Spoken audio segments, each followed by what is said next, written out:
ring malanta. At ito, bago pa lang.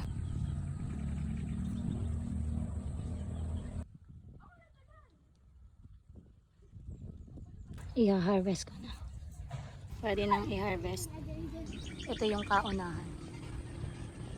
Bunga ng aming mga kamatis. Nakakatuwa yung orchids ko dito. Bale, nakalagay lang siya sa pot. At saka, yung isa ay nakalagay dito sa kalapit ng bayabas. Pero napakadami niyang branches. At talagang walang sawa yung kanyang pagbubulaklak. Yan, eto, pinagbulaklakan. Tapos, ito malapit ng mamatay yung bulaklak or malanta. Ito naman, nagsisimula pa lang na mamukadkad. Kagaya nito.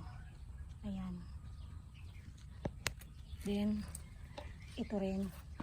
Halos magkakasabay silang nag-bloom.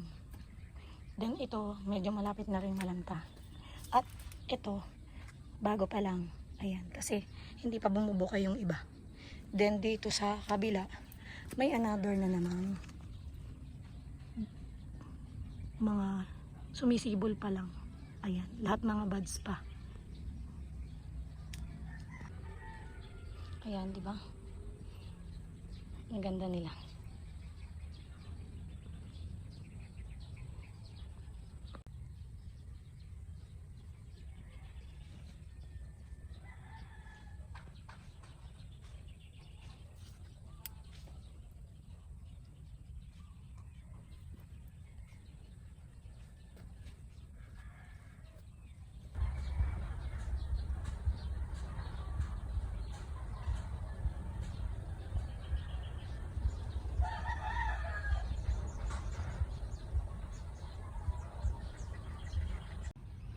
Nagbe-blend sa surroundings yung orchids at saka yung lemon.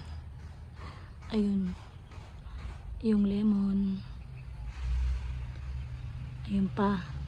Then ito mga orchids,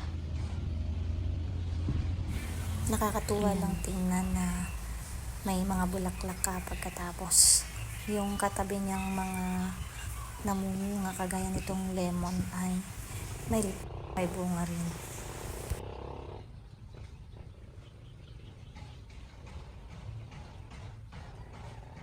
i-harvest ko na yung lemon.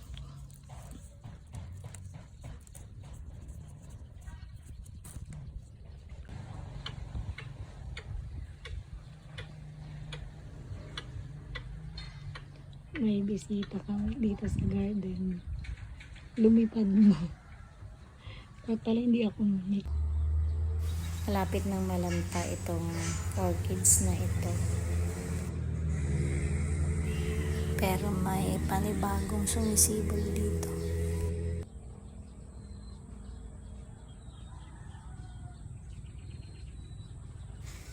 At ito naman yung aming mga dancing ladies na talagang halos hindi tumitigil sa pagbibigay ng mga bulaklak.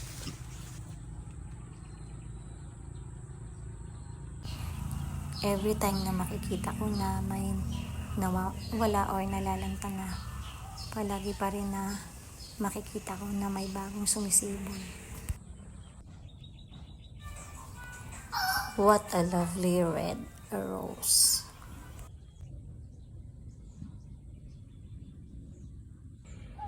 Ang ganda ng roses.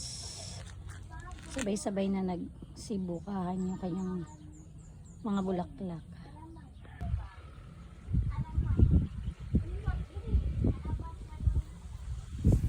Tapos may bago pa uling magiging bukong rosas. Ayan. Then yung mga katabi niyang cosmos ay magaganda rin. Malaki na rin yung mga mustasa.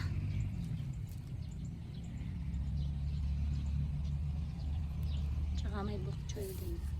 Ito lang yung nagkaigi sa bok choy. Pwede nang i-harvest ang aming bok choy. May naligaw din dito. Ito, ano bang tawag dito? Kale ba yan? Pero dahon lang yung i-harvest ko dito.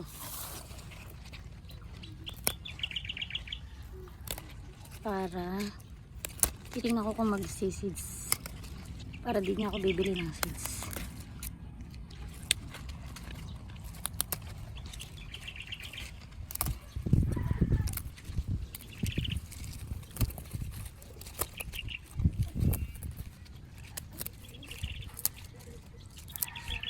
Sayang yung mustasa. Kaso nagka-uod na yung dahon. Kaya hindi ko na ma-harvest. Pero yung mustasa doon sa kabila, baka pwedeng kunin ko na. Eto.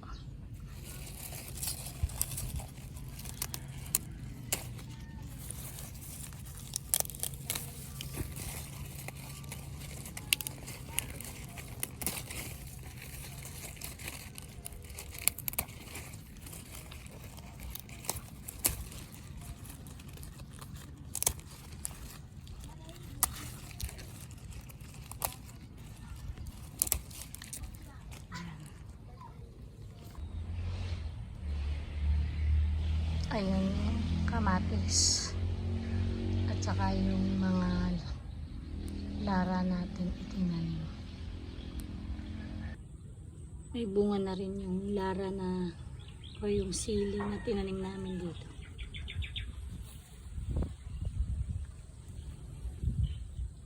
Malaki na rin yung bunga ng aming pepper. Then yung mga kalapit na ay mga bumubulaklak na rin. Yung iba namatay kaya pinalitan ko ng bago. Then dito may bulaklak na rin. May bunga na rin.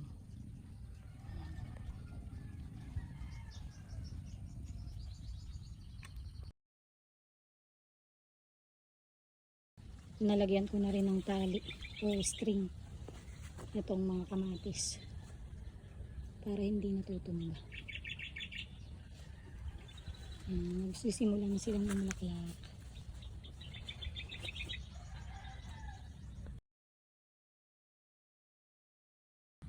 Nagsisimula ng lumaki yung bunga ng aming mga kamatis. Ito, pagkatapos may mga bago na uling bulaklak.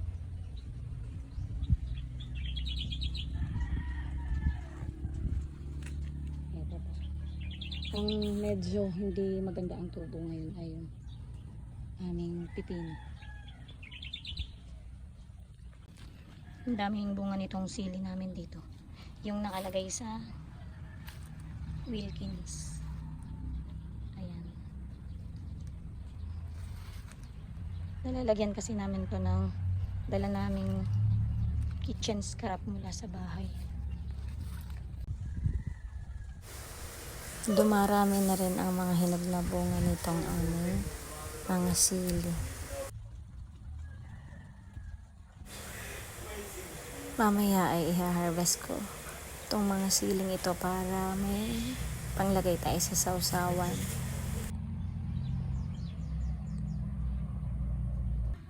Hinog na rin itong aming sili dito. Kukunin ko na rin. May bunga na rin yung mga sili na nasa paso namin. Next week, ito naman ang mahihinog. Medyo mayroong mga maliliit na buko na rin yung mangga. So malalaman na natin kung injanuin ko ba ito o mangga talaga na piko or kalabaw. Pero feeling ko ito yung manggang piko. Mas nauna kasi yun namin itinanim dito. Kaya natural, una siyang mamumulaklak.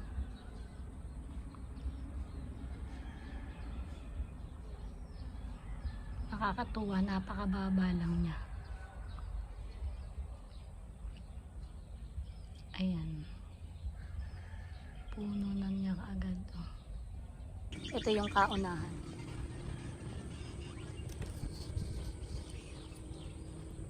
Alalaki na. Sana huwag silang manghulog. Kasi kahit summer na ngayon, umuulan pa rin at saka medyo humahangin.